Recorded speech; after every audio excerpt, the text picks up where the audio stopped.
పద్మావతి మందిర్.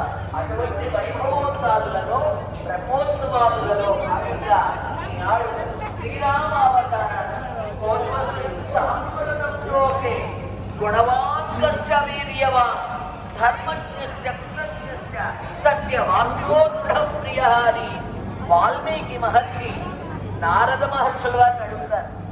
అయా నారద, ఎవరైనా సంస్కృతంలోకే ఏదో మా తిరుపతిలోనో లేదో మా హైదరాబాద్ లోనో మా విశాఖలో ఇలా కాదయ్యా, సాంప్రదంలోకే ఈ మొత్తం లోకంలో ఎవరైనా ధర్మముని బాగా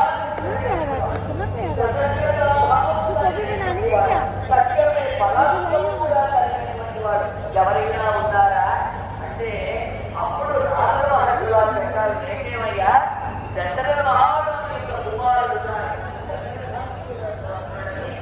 అయోధ్య నగరాన్ని పరిపాలిస్తూ ఉండేటటువంటి ఆ నామధేయుడైనటువంటి ఆ శ్రీరామచంద్ర వైభవాన్ని నారదుని ద్వారా వాల్మీకి మహర్షి రామాయణాన్ని అద్భుతంగా రచించారే.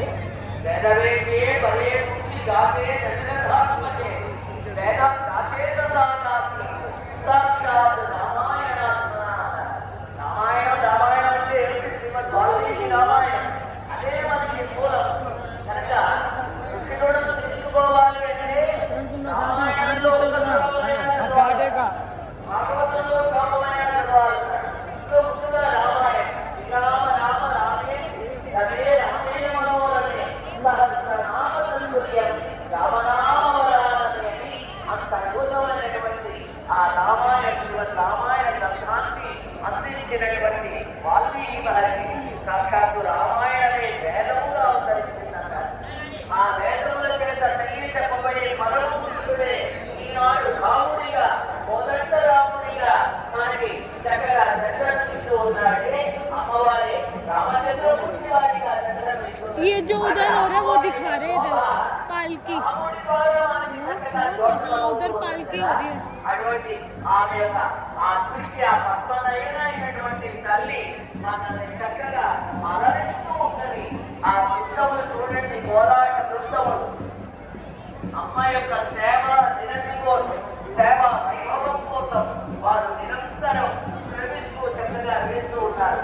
పాడనీయుల యొక్క అమ్మ విహరిస్తూ ఉన్నది. ఆ కోదండాన్ని కోదండ రామ అన్నారు కనుక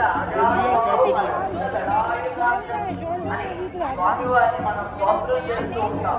అటువంటి స్వామి మనకుంటే कोई कुछ नहीं वैसे ही जा रहे थे. हाँ वो ऐसे ही बोल रहे हैं, जो रूल्स है वो बता रहे, नहीं तो कोई ऐसा भी होगा तो उतर गई दर्शन की, इसको दे दिया आप उतर गई अपने आप.